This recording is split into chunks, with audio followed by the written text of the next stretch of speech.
할렐루야. 2022년 4월 12일 화요일 말씀을 맡은 한동원 목사입니다. 리버에지에 있던 그레이스 장로교회가 잉그루드에 있는 은혜와 평강교회와 4월 첫째 주일부터 통합을 하면서 제가 은혜와 평강교회 담임으로 섬기고 있습니다. 오늘 여러분과 함께 나눌 말씀의 본문은 마가복음 10장 17절에서 22절 말씀입니다. 제가 봉독해 올리겠습니다. 예수께서 길에 나가실새 한 사람이 달려와서 꿇어앉아 묻자오되 선한 선생님이여 내가 무엇을 하여야 영생을 얻으리이까? 예수께서 이르시되 네가 어찌하여 나를 선하다 일컫느냐?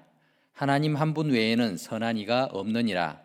네가 계명을 안 하니 살인하지 말라, 간음하지 말라, 도둑질하지 말라, 거짓 증언하지 말라, 속여 빼앗지 말라, 네 부모를 공경하라 하였느니라. 그가 여짜오되 선생님이여 이것은 내가 어려서부터 다 지켰나이다. 예수께서 그를 보시고 사랑하사 이르시되 네게 아직도 한 가지 부족한 것이 있으니 가서 네게 있는 것을 다 팔아 가난한 자들에게 주라. 그리하면 하늘에서 보화가 네게 있으리라.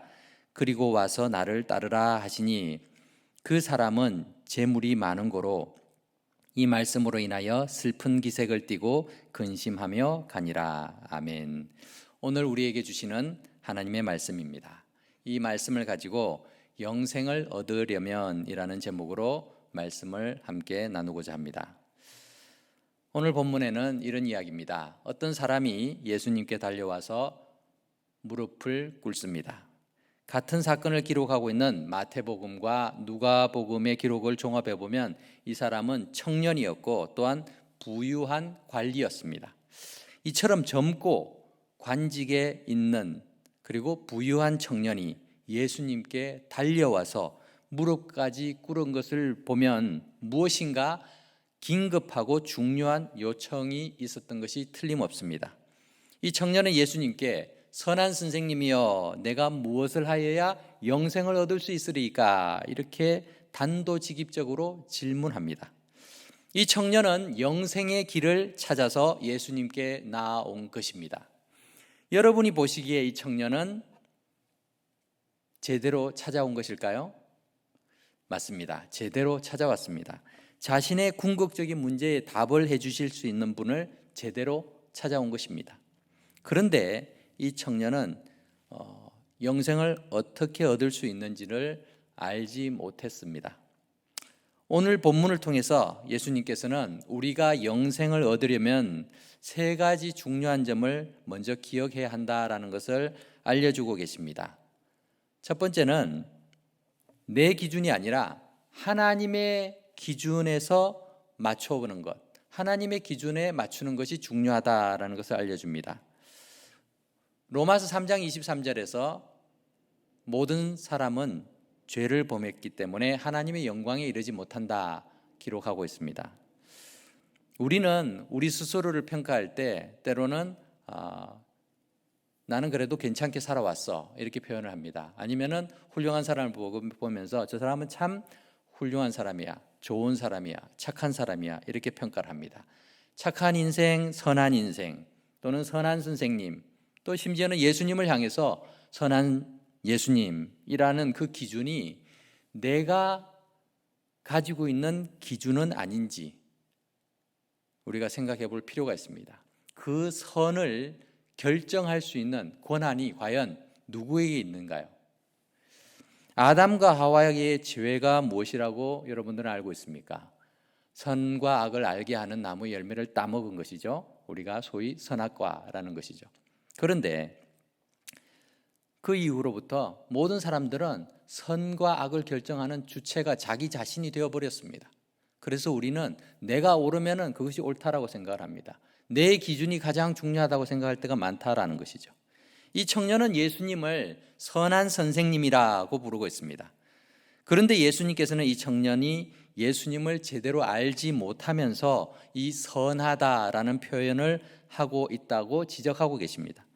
하나님 한 분 외에는 선한 분이 안 계시다라는 예수님의 말씀은 두 가지의 의미를 가지고 있습니다. 첫 번째는 세상의 어떤 사람도 아가토스, 선하다라는 범주에 속할 수 없다라는 것입니다. 그러므로 예수님을 훌륭한 선생님이라고 자기 스스로 판단한 뒤에 자기가 세운 기준에 부합하니까 예수님을 선하다라고 표현하는 것은 잘못되었다라는 것입니다. 두 번째는 하나님 한 분 외에는 선하신 이가 없다라는 예수님의 말씀은 하나님의 아들, 즉 성자 하나님이신 예수님도 선하신 분이다라는 것을 또한 반증해 주고 있습니다. 물론 이 청년은 예수님의 신적인 기원이나 존재까지 제대로 알고서 호칭한 것이 아니기 때문에 예수님께서는 청년이 스스로의 기준으로 예수님을 선한 선생님이라고 호칭한 것을 교정해 주신 것입니다. 그러나 이 청년의 열심 그리고 영생에 대한 사모하는 마음은 간절하고 또 진실했던 것 같습니다. 그래서 예수님께서도 그 청년에게 영생을 어떻게 얻을 수 있는지를 가르쳐 주고 계십니다. 우선 예수님이 청년에게 알려주신 방법이 무엇입니까? 계명을 지키는 것을 말씀하시죠. 그때 마치 기다렸다는 듯이 이 청년은 예수님께 자랑스럽게 말합니다. 20절 말씀에 그가 여짜오되 선생님이여 이것은 내가 어려서부터 다 지켰나이다. 그렇게 했으니 저는 영생을 얻을 자격이 되지 않을까요? 라고 기대한 것 같습니다. 여기서 우리는 영생에 대해서 두 번째 중요한 사실을 찾을 수가 있습니다. 그 두 번째는 인간의 공로 그리고 업적 이런 것으로 영생을 얻는 것이 아니다라는 것입니다. 우리가 형식을 잘 갖춰놓았다고 해서 그것으로 하나님께 인정받는 것은 아닙니다. 우리는 태어나면서부터 가정 또는 사회 속에서 이미 정해진 질서와 법, 규칙 등을 배우고 따르면서 자랐고 지금도 그런 방식에 익숙합니다. 신앙생활 하면서 하나님의 말씀도 우리는 그런 식으로 접근할 때가 많습니다. 정해진 규칙이 있으니까 그것만 잘 지켜나가면 나는 안전해. 그리고 나는 괜찮은 사람이야. 나는 훌륭한 신앙인이야. 그러니까 나는 하나님의 자녀야. 그러다 보니 그 법이 왜 생겼는지도 모르고 또 알지도 못하고 알려고 하지도 않을 때가 많습니다. 유대인들은 남자아이가 13세가 되면은 바르 미츠바라고 해서 특별한 의식을 치릅니다. 바르 미츠바는 율법의 아들이라는 의미를 가지고 있습니다. 자기 스스로 책임을 지는 나이가 되었음을 의미하고 율법의 규정들을 다 준수할 책임도 주어집니다. 이 청년이 어려서부터라고 말한 것은 아마도 자기가 바르 미츠바 의식을 치른 이래로 지금까지 계명을 잘 지켜오고 있다라는 의미였을 것입니다. 그런데 예수님께서는 청년에게 예를 들고 있는 여러 계명들을 우리가 잘 살펴보면 모두 사람 사이에서의 계명들을 말하고 있습니다. 우리가 10계명을 잘 알고 있죠. 그런데 10계명 가운데 처음 4계명은 하나님께 대한 계명이고 나머지 6계명은 사람과 관련된 계명들입니다. 그런데 예수님께서 사람에 대한 계명들만을 이 청년에게 열거하신 데는 무엇인가 의도가 있는 것처럼 보입니다. 아무튼 이 청년은 사람들과의 관계 속에서 계명을 잘 지킴으로써 지금까지 자기 자신의 경건함, 의로움을 드러내왔고 또 많은 사람들로부터 인정을 받을 수 있었습니다. 이러한 열심을 잘못된 것이라고 말할 수는 없겠지요. 신앙생활을 한다고 하면서 모범이 안 되는 사람들을 우리는 주변에서 너무나 자주 볼 수 있기 때문에 그나마 하나님의 말씀을 잘 지키려고 하는 사람들 인정해 줄만 합니다. 예수님께서도 계명을 어려서부터 열심히 지켜왔던 이 청년의 노력을 그리고 그 사실을 인정해 주고 계십니다. 하지만 이 청년에게는 한 가지, 정말 중요한 한 가지가 빠져 있었습니다. 에베소서 2장 9절 말씀에서 우리의 구원은 행위에서 난 것이 아니니 이는 누구든지 자랑하지 못하게 함이라 라고 말씀하고 있습니다. 그런데 이 청년은 자기의 행위로 구원과 영생 얻는 것을 기대했던 것 같습니다. 예수님께서는 이 청년을 보시면서 사랑하는 마음으로 그 한 가지를 지시하십니다. 21절 말씀을 볼까요? 예수께서 그를 보시고 사랑하사 이르시되 네게 아직도 한 가지 부족한 것이 있으니 가서 네게 있는 것을 다 팔아 가난한 자들에게 주라. 그리하면 하늘에서 보화가 네게 있으리라. 그리고 와서 나를 따르라. 자, 예수님께서 이 청년의 소유를 다 팔아서 가난한 자들에게 다 나눠주고 그 다음에 주님을 따르라 라고 말씀하고 계십니다. 그런데 22절을 보니까 이 사람은 재물이 많았다라고 기록하고 있습니다.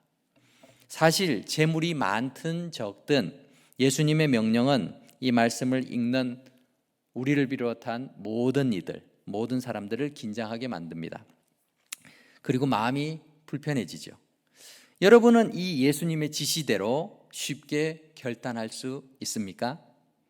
가진 것이 적든 많든 이 말씀에 대해 부담을 느끼게 되는 이유가 무엇일까요?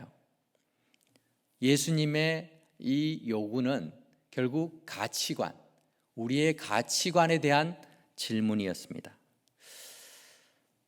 그래서 마지막으로 우리가 영생을 얻기 위해서 기억해야 될 부분은 주님보다 더 귀한 것이 없음을 인정할 때 비로소 우리는 영생을 누릴 수 있는 것입니다. 주님을 따르라 라는 말은 주님께서 우리의 전부가 되어야 된다라는 것이고, 또 다른 어떤 것보다도 주님을 더 귀히 여기는 그런 상태가 되어야 한다는 말입니다. 예수님은 이 청년을 괴롭히거나 곤란하게 만드시기 위해서 이러한 요구를 하신 것이 아닙니다. 21절 말씀에 보면 예수님은 이 청년을 사랑하는 마음으로 그를 위해서 가장 좋은 길을 제공하고 계시는 것입니다. 제가 20년쯤 전에 홍콩 액션 영화에서 본 장면을 기억하면서 또 잊혀지지가 않습니다. 그런 한 장면이 있습니다. 어떤 불법 조직이 금괴를 해외로 밀반출하려고 작은 어선을 타고 바다로 빠져나오는데 폭우가 쏟아지고 또 조직원들 사이에 다툼이 생기면서 금괴를 담아놓았던 이 자루가 바닷속으로 떨어집니다.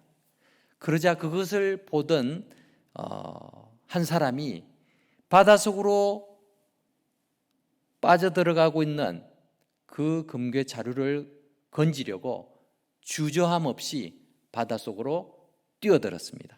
그리고는 물속에 가라앉고 있는 그 금괴 자루를 붙들고서는 수면 위로 막 올려오려고 헤엄을 치는, 필사적으로 헤엄을 치는 그러한 모습이었습니다. 그런데 이 금덩어리가 얼마나 무겁습니까? 아무리 애를 써도요, 수면 위로 올라오기는 그냥 점점 가라앉는 거예요. 계속 가라앉습니다. 이 사람이 어떻게 했을까요? 자기가 살려면은 그 금괴가 든 자루를 놓으면 됩니다. 그리고 올라오면 되죠.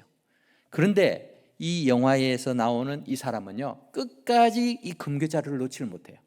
그리고 계속 붙들고 올라오려고 헤엄치며 애를 쓰다가 결국 배에 물이 차게 되면서 죽게 됩니다. 그리고 그가 죽게 된 뒤에는 저절로 그 손은 자루를 놓게 되었고 그의 시체는 바다 위로 떠오르게 되었습니다. 우리가 예수님께서 주신 구원과 영생의 그 가치와 의미를 바로 깨닫는다면요, 우리는 이 세상의 다른 것들을 움켜쥐고 있던 우리의 손을 쉽게 놓을 수 있을 것입니다. 하지만 영생이라든지 천국이라든지 하나님의 이 구원의 가치를 알지 못하는 사람들은 여전히 세상의 가치를 추구하면서 그것들을 자신의 손안에 움켜쥐려고 할 것입니다. 사랑하는 성도 여러분, 우리는 때때로 우리가 원하는 방식이나 결과가 아닌 다른 방식, 다른 결과가 우리에게 닥치게 되면 그것은 하나님의 뜻이 아니다라고 생각하기가 쉽습니다. 하나님께서 이것을 요구하셔도 그것은 하나님이 말씀하신 것이 아닐 것이야, 이렇게 합리화할 때가 많습니다. 또는 하나님이 우리를 사랑하지 않아서 그런 요구를 하시나 보다라고 생각하기도 쉽습니다. 이 청년을 예수님이 사랑하지 않으셔서 그런 터무니없는 요구를 하신 것이 아니지요. 오늘 본문은 분명히 예수님께서 이 사람을 사랑하사 그에게 요구하시고 계신 것이죠. 하나님의 생각과 하나님의 길은 우리 인생의 생각 방식과는 비교할 수 없이 심오하고 높으심을 우리가 기억하고 인정해야 합니다. 이사야서 55장 9절 말씀을 보면 이는 하늘이 땅보다 높음같이 내 길은 너희 길보다 높으며 내 생각은 너희의 생각보다 높음이니라고 말씀하고 계십니다. 하나님께서는 우리에게 가장 좋은 길을 준비하셨습니다. 예수님의 목숨값을 치르시고 마련하신 그 구원의 길, 그 영생의 값어치는 세상의 어떤 것으로도 비교할 수 없습니다. 그것이 바로 복음입니다. 그런데 이 가치를 모르면서 어떻게 우리가 영생을 얻고 누릴 수 있겠습니까? 영생은 내가 세상에서 누리고 싶은 거 다 누리면서 한 가지 더 부가적으로 액세서리처럼 하나 더 가지는 이런 것이 아니라는 것입니다. 내가 세상에 있는 모든 것을 포기하고서라도 붙들어야 되는 가장 소중한 하나님의 선물이라는 것입니다. 이번 주간은 고난주간입니다. 나 때문에 나를 대신해서 고난당하시고 죽으시기까지 우리를 사랑하시고 우리를 살리신 예수님의 희생, 그리고 하나님의 사랑을 묵상하면서 주 예수님보다 더 귀한 것은 없습니다 라고 담대히 고백할 수 있는 그런 믿음의 삶을 살아가는 저와 여러분 되시기를 주의 이름으로 축복합니다. 기도하겠습니다. 하나님 아버지, 죄 가운데 있는 우리가 계명을 지키고 순종해서 구원받는 것이 아니라 선하시고 공의로우신 하나님께서 먼저 우리를 사랑하시고 부르셔서 예수님의 십자가의 보혈로 깨끗하게 하셨고 또 하나님의 자녀의 신분과 성령으로 영생의 특권을 허락하시니 감사를 드립니다. 하나님의 구원의 선물인 영생이 얼마나 귀하고 소중한지 바로 깨닫게 하셔서 이 세상의 어떤 것보다도 더 귀한 선물, 우리에게 허락하신 주님 앞에 순종하고 헌신하는 지혜로운 인생, 믿음의 삶을 살아갈 수 있게 도와주시옵소서. 예수님의 이름으로 기도드리옵나이다. 아멘.